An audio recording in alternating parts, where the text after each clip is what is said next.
హల్లెలూయా. Good morning. తెల్లవారిందండి. దేవుని వాక్యం ధ్యానిద్దాం రండి అని ఆహ్వానిస్తూ అనుదిన ధ్యానంలో ప్రతిరోజు దేవుని సందేశాలతో మీ దగ్గరకు వస్తున్నాను. మీరు కూడా అనేకులు వీక్షిస్తున్నాం, ఆలకిస్తున్నాం, ఆధ్యాత్మికంగా బలపడుతున్నాం తెలియజేస్తున్నారు. అందులో బట్టి ప్రభువుని స్తుతిస్తున్నాను. ఈ సంవత్సరాంతంలో మనకి మరింత అవసరమైనది ఆయన మాట. చిన్న ప్రార్థనతో ధ్యానిద్దాం రండి. పరిశుద్ధుడా, నీకు వందనములయ్యా. మరొక రోజు మా జీవితంలో ఇచ్చావు, నీకు వందనములు. ఈ ప్రణాళికలు మా పట్ల నెరవేర్చుకున్నాము. ఈ సంవత్సరాంతంలో నాయన మా స్థితిని మేము గ్రహించుకొని నీతో సరిచేసుకుంటకు, నీవు చేసిన మేలును తలంచి నిన్ను స్తుతించుటకు, నీవు మా కొరకు కలిగి ఉన్న ప్రణాళికలు ఎరిగినట్లుగా ఈ నూతన సంవత్సరంలో ప్రార్థనాపూర్వకంగా ప్రవేశించుటకు సహాయం చేయమని క్రీస్తునామంలో అడుగుచున్నాను తండ్రి. ఆమేన్. దేవుని స్తోత్రం. ఎలా ఉన్నారండి? వాక్యం వింటున్నారా? అనుదినము దేవుని ధ్యానాన్ని, వాక్య ధ్యానాన్ని మీరు వ్యక్తిగతంగా వింటున్నారా, కుటుంబంగా వింటున్నారా? నాకు తెలుసు. ఏంటి, ఉదయం హడావిడిగా ఉంటారు, స్కూల్స్కి వెళ్ళేయటం, పిల్లల్ని పంపటం, మరి ఇంట్లో వంట పనులు చేసుకోవటం, ఇంట్లో ఆఫీస్ పనులు బయలుదేరటం, ఇలా ఒక్కొక్కళ్ళు ఒక్కొక్క హడావిడిలో. మరి మార్నింగ్ లేచిన వెంటనే ఒకవేళ అంతా కుటుంబం అంతా కూర్చొని చూడడానికి మీకు టైం సరిపోకపోయినా దయచేసి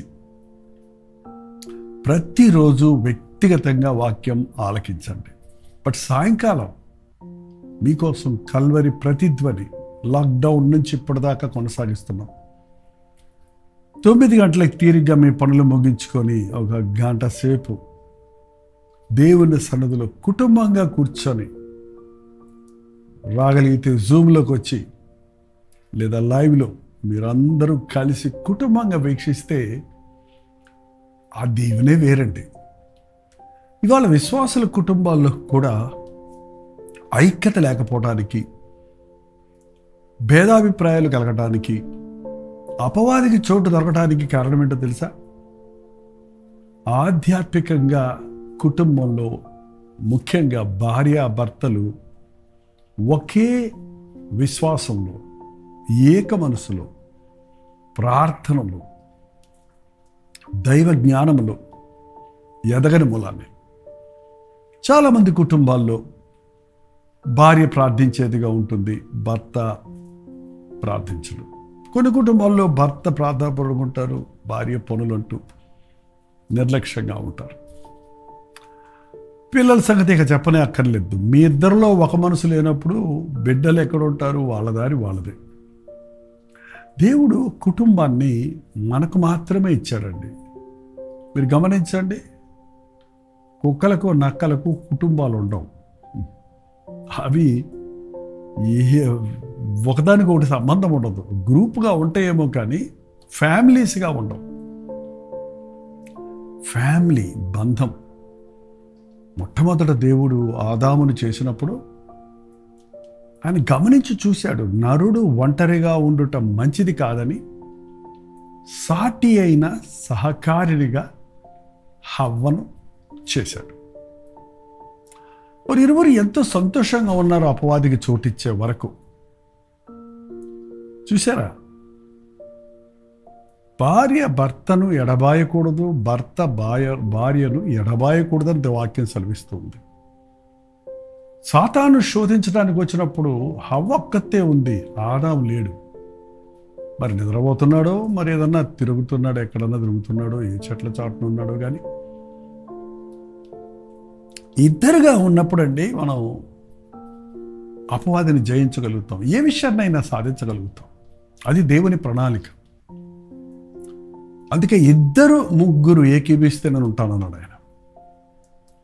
ఈ అంచె దినాల్లో మనుషుడు స్వార్థపరులుగా ఉండటం వలన ఎవరిష్టం వారిది అన్నట్టుగానే ఉంటున్నారు. నా దారి నాదే, నీ దారి నీదే, నా జోలికి రాకు, నా సంగతి నీకు అనవసరం, నీ సంగతి నువ్వు చూసుకో అనే మాటలు మీ ఇంట్లో మాటి మాటికి వినపడుతున్నాయా? తప్పండి. భర్త సంగతి భార్యకు కావాలి, భార్య సంగతి భర్తకు కావాలి, బిడ్డల సంగతి తల్లిదండ్రులకు కావాలి, తల్లిదండ్రుల సంగతి బిడ్డలకు కావాలి. మనందరం దేవుని ప్రణాళికలో ఉన్నామన్నది గ్రహించాలి. ఇద్దరుంటే ఒకరు పడిపోతే ఇంకొకరు లేపటానికి ఉంటుంది. చూడండి ఒకసారి ప్రసంగి 4:9. ఇద్దరి కష్టము చేత ఉభయులకు మంచి ఫలము గనుగొను గనుక ఒంటిగాడై ఉండుట కంటే ఇద్దరు కూడి ఉండుట మేలు. ఇద్దరు కష్టము చేత ఏంటండి? ఒకవేళ భర్త బయట కష్టపడతాడు, భార్య ఇంట్లో కష్టపడుతుంది. చాలామంది అనుకుంటారు, మీరు ఏం చేస్తున్నారమ్మా అంటే నేను హౌస్ వైఫ్ని అంటారు. నో, మీరు హోమ్ మేకర్ అనే కొత్త మాట ఉందండి, ఇప్పుడు అందరూ వాడుతున్నారు. మీరు కుటుంబాన్ని నిర్మించుకుంటున్నారు. ఇంటిలో ఆహారాన్ని సిద్ధపరచుకోవటం, బిడ్డల్ని పరామర్శిస్తాం, భర్తకు సహకారిగా ఉండటం, ఎన్ని పనులు ఉంటాయండి. బయట ఆఫీస్కి వెళ్ళి ఒక మనిషి తిరిగి వచ్చేదానికంటే ఇంట్లో ఒక ఇల్లాలు తన ఇంటిలోనే ఎన్నో మైళ్ళు తిరుగుద్దటండి. అవును, ఇటు అటు అటు ఇటు అటు వంటగదిలోకి, బాత్రూంలోకి, బట్టలు ఉతకడానికి, వస్త్రాలు చక్కబెట్టుకోవడానికి బోల్డ్ పనులు ఉంటాయి. ఇద్దరు ఉంటే ఉభయుల కష్టం వలన మంచిదవుతుంది. అంతేకాదు 10వ వారు పడిపోయినను ఒకడు తన తోటి వారిని లేవనెత్తను. ఒకడు పడిపోతే మరొకరు లేవనెత్తుతారు, ఒకరు తప్పుదారి పడితే మరొకరు దిద్దుతారు, ఒకరు కృంగి ఉంటే ఇంకొకరు ఆదరిస్తారు. అది భర్త భార్యనవ్వచ్చు, భార్య భర్తనవ్వచ్చు. ఇరువురు ఉండటం వలన ఒకరినొకరు ఆదరించుకోవడానికి, బలహీనపడిన వారిని బలపరుచుకోవడానికి ప్రయోజనం అని దేవుడు తన అనంతమైన జ్ఞానంతో వివాహాన్ని ఏర్పాటు చేశాడండి. వివాహము అన్ని విషయములలో ఘనమైనది అని వాక్యం సెలవిస్తుంది.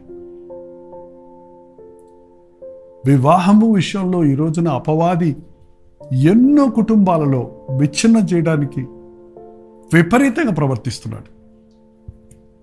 ఎన్నో కుటుంబాలు కోర్టుల వెంబడి తిరుగుతున్నారు. కారణం ఏంటి? ఒకరినొకరు అర్థం చేసుకోరు, ఒకరికొరకొకరు బ్రతకరు, ఎవరిష్టానుసారంగా వారు ఉండాలనుకున్నప్పుడు కుటుంబం ఎలా కట్టబడుతుంది? కుటుంబం అంటే ఒకరి కోసం ఒకరు బ్రతకటం. నీ గురించి నువ్వు ఆలోచించుకోవటం కాదు. నీ భార్య గురించి లేక నీ భర్త గురించి నీవు ఆలోచిస్తే, నీ భర్త నీ గురించి ఆలోచిస్తే కుటుంబంలో సమరస్యం ఉంటుంది, అక్కడ సఫలత ఉంటుంది. ఎవరి ఆశలు వారే తీర్చుకోవటం అనేది మానవుని పడిపోయిన జీవితం అండి. కుటుంబ వ్యవస్థలో ఒకరి కొరకు ఒకరు బ్రతకాలి, ఒకరితో ఒకరు మనస్సు కలవాలి. అప్పుడే మనకు దేవుడిచ్చిన బిడ్డల మీద దేవుని ఆశీర్వాదం ఉంటుంది. వారు మనతో కూడా కలిసి ఉంటారు, వారు దీవించబడతారు, అభివృద్ధి చెందుతారు.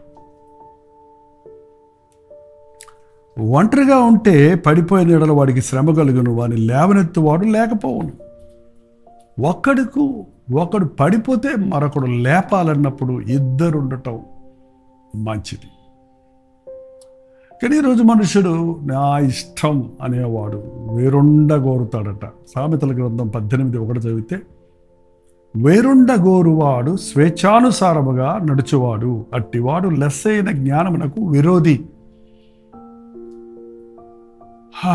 మేము విడిపోయాము అని చెప్పే భార్యాభర్తలు ఎందరో ఉన్నారండి. ఎందుకు విడిపోయావు? నీ ఇష్టానుసారంగా నీ భర్త దగ్గర ఉండటానికి వీలు పడటం లేదు కాబట్టి నువ్వు వదిలేసావు. నీ భార్య దగ్గర నీ ఇష్టానుసారంగా నువ్వు నీ భార్య నీ ఇష్టానుసారంగా ఉండలేకపోతుంది కాబట్టి, లేక నీ ఇష్టానుసారంగా నువ్వు ఉండాలని ఆశపడుతున్నావు కాబట్టి నువ్వు వదిలేస్తావు. నాకు అక్కర్లేదు, నా ఇష్టం. ఇప్పుడు కొత్త గుంపు బయలుదేరిద్దటండి. నా ఇష్టం వచ్చినట్టు చేసుకుంటాను, నా ఇష్టం. నేను పెళ్లి లేకుండానే జీవిస్తాను, నేను కావాలంటే విడిపోతాను, కలిసి ఉంటే కలిసి ఉంటాను. నేను నా ఇష్టం వచ్చినట్టు చేసుకుంటాను, నా ఇష్టం వచ్చింది తింటాను, నా ఇష్టం వచ్చినట్టు వస్త్రాలు వేసుకుంటాను, నా ఇష్టం వచ్చినట్టు ఉంటాను. కుదరదండి. నా ఇష్టం అనేది సాతాను మాట అండి. నా నా అనేది ఎక్కడ వినబడుతుందో అక్కడ అపవాది యొక్క భాష కనబడుతుంది. నా సింహాసనమును నేను హెచ్చించుకుంటానని పరలోకంలో గర్వించి పాతాళానికి పడిపోయింది, తోసివేయబడింది అపవాది. ఈరోజు అహంకారం, స్వార్థం, అపవాది విత్తిన విత్తనాలు మన హృదయాల్లో మొలుస్తుంటే ముదిరిపోతున్నామంటే. యేసుప్రభు చెప్పాడు, తగ్గించుకో, నాట్ ఐ బట్ క్రైస్ట్. పౌలు అన్నాడు, నేను కాదు క్రీస్తు. భార్యాభర్తలు నా ఇష్టం కాదు, నీ ఇష్టం కాదు, దేవుని చిత్తం చేద్దామనండి, ఏ గొడవ ఉండదు మీకు. ఆయన ఇరువురికి తండ్రి, ఇరువురిని ప్రేమిస్తున్నాడు, ఇరువురిని ఎరిగినవాడు, ఇరువురిని ఏర్పరచుకున్నవాడు, ఇరువురిని ప్రేమిస్తున్నవాడు. ఆయన ఒకరికి మేలు మరొకరు కీడు చేసేవాడు కాదు. నేను కుటుంబంగా ఆయన దీవించాలని ఆశిస్తున్నాడు.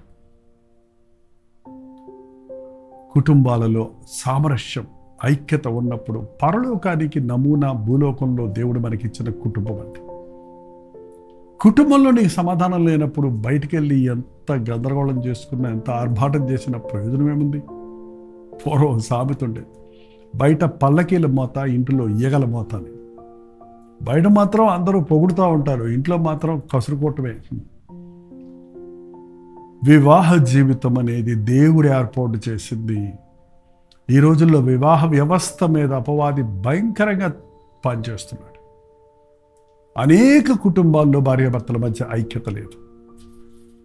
మాటి మాటికి అపవాది పెట్టే తంత్రాలకు లోనై అనుమానాలతో, సందేహాలతో, అహంకారంతో, స్వార్థంతో ఒకరినొకరు కించపరుచుకోవటం, ఒకరి తప్పులు ఒకరు ఎత్తి చెప్పుకోవటం, ఒకరినొకరు విమర్శించుకోవటం వల్ల కుటుంబాలు విచ్ఛిన్నమైపోతున్నాయి, నవ్వుల పాలైపోతున్నాయి, రోడ్లు పాలైపోతున్నాయి, కోర్టులు పాలైపోతున్నాయి. 3 పేటల త్రాడు తెగిపోదు అనందండి అక్కడే. ఇద్దరి మనసులు కలవాలంటే అది చిన్న విషయం కాదు. పడిపోయిన మానవుడు స్వార్థంతో ఉన్నాడు. క్రీస్తు రక్తంలో కడగబడిన తర్వాత మనం ఇతరులతో మన మనస్సు కలవాలి. భార్యాభర్తల మధ్య 3వ వ్యక్తిగా ప్రభు ఉన్నప్పుడు ఆ కుటుంబం గట్టిగా ఉంటుంది, స్థిరముగా ఉంటుంది. ఎన్ని తుఫాన్లు వచ్చినా, ఎన్ని పోరాటాలు వచ్చినా, ఎంతగా అపవాది అలజడులు రేపాలని, పునాదులు కదపాలని ఆశించిన ప్రభు ప్రేమ నుండి మనల్ని ఎవ్వరూ ఎడబాపలేరు. మీ దాంపత్య జీవితం ఎలా ఉంది? భార్యాభర్తలుగా ఇరువురు కలిసి ప్రార్థించండి. ఒకవేళ నీ భర్త అవిశ్వాస అయితే నీ విశ్వాసాన్ని బట్టి అతను పవిత్రపరచబడినట్లుగా నీవు ఆయన కొరకు ప్రార్థించు. ఒకవేళ నీ భార్య అవిశ్వాస అయితే నీ విశ్వాసమును బట్టి ఆమె మార్చబడినట్లుగా ఆమె కొరకు నీవు విశ్వాసంతో ప్రార్థించు. అంతేకాని ఒకరినొకరు విమర్శించుకుంటూ కూర్చుంటాం వల్ల ప్రయోజనం లేదండి. ఈ రోజుల్లో చాలామంది యవనస్తులకు వివాహాలు జరగటం లేదు, వివాహం కొరకు మ్యాచెస్ రావటం లేదు అని చెప్పుకుంటున్నారు. వివాహాల విషయంలో నిజంగా మీరు దేవుణ్ణి అడుగుతున్నారా? Marriages are made in heaven అన్న మాటను మీరు నమ్ముతారా? అది ఒక ఊతపదంలాగా ఉందా? దేవుడు నిర్ణయించిన వ్యక్తితో నా బిడ్డకు వివాహం జరగాలని నిజంగా తల్లిదండ్రులు ప్రార్థిస్తే, దేవుడు ఏర్పాటు చేసిన వ్యక్తితో నా వివాహం జరగాలని నీవు ప్రార్థించుకుంటే ఖచ్చితంగా దేవుని సమయంలో నీ వివాహము జరుగుతుంది, అది వర్ధిల్లుతుందండి. ఈరోజున నేను నా భార్య జతపరచబడి 41 సంవత్సరాలైంది. 1982 సంవత్సరం డిసెంబర్ 28వ తారీఖున మేము దేవుని చిత్తములో, దేవుని ఏర్పాటులో, దైవజనుల తల్లిదండ్రుల ఆశీర్వాదములతో దేవుని సన్నిధిలో జతపరచబడ్డాం. దేవుని సేవకు తీర్మానించుకున్నాం. మాకు ఇచ్చిన 3 బిడ్డలను దేవుని కొరకు సమర్పించుకున్నాం. మా 3 కోడళ్లను కుమార్తెలుగా మేము స్వీకరించాం. దేవుడు మమ్మల్ని ఫలింపజేసి అభివృద్ధి పరిచాడు. నేను నా భార్య ప్రభువును స్తుతిస్తున్నాం. ఈ వృద్ధాప్యంలో కూడా మేము ఇంకనూ దేవుడిని మహిమపరచాలని, మా పిల్లలకు, పిల్లల పిల్లలకు, మరి అనేక మంది ఆత్మలకు ఆశీర్వాదకరంగా ఉండాలని అంతవరకు దేవుణ్ణి మహిమపరిచే కుటుంబంగా ఉండాలని మా కొరకు మీరు కూడా ప్రార్థించండి. మీ కుటుంబాలు కూడా దీవించబడినట్లుగా తరలించండి. ప్రార్థన చేద్దాం. పరిశుద్ధుడ, ప్రేమగల తండ్రి, ఈ అంచెదినాలలో కుటుంబ వ్యవస్థను చిందరవందర చేస్తున్న సాతాను శక్తులను నజరుడైన యేసుక్రీస్తు నామములో బంధిస్తున్నామయ్యా. ఎక్కడ చూసినా స్వార్థముతో ఉన్నటువంటి ఈ ప్రపంచంలో భార్యాభర్తలుగా నీ ప్రేమతో పెనవేయబడి ఒకరి కొరకొకరు బ్రతికే కుటుంబాలుగా మా కుటుంబములు ఉండుటకు, మా బిడ్డలను నీ మహిమార్థమై పెంచుటకు సహాయం చేయి. ఏ కుటుంబంలో సాతాను కలవరం కలుగజేస్తున్నాడు, అట్టి అపవాది కార్యాలను నజరుడైన యేసుక్రీస్తు నామములో లయపరుచున్నాము నాయన. ఎంతమంది ఇంకా యవ్వన బిడ్డలు మా వివాహాలు జరగలేదని ఎదురు చూస్తున్నారు. దేవుని చిత్తము నిర్ణయం కాకుండా వారి ఇష్టానుసారంగా వివాహాలు జరగాలని ఆస్తులకి, విద్యకు, అందచందాలకు ప్రాముఖ్యత ఇచ్చి వివాహాల విషయంలో దైవ చిత్తాన్ని మీరి అవిశ్వాసులతో విజ్జోడుగా ఉండటానికి సిద్ధపడుతూ నష్టపోతున్నారు. వాటి వారిని కనికరించి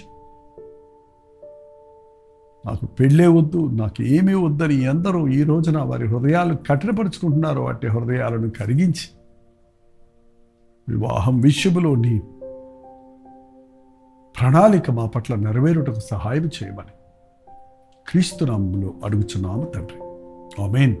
తండ్రి అయిన దేవుని యొక్క ప్రేమయు, కుమారుడైన క్రీస్తు యొక్క కృపయు, ఆదరణకర్త అయిన పరిశుద్ధాత్మ యొక్క సహవాసం కూడి వచ్చిన మనందరికీ ఇప్పుడున్న సదాకాలం తోడైండును గాక.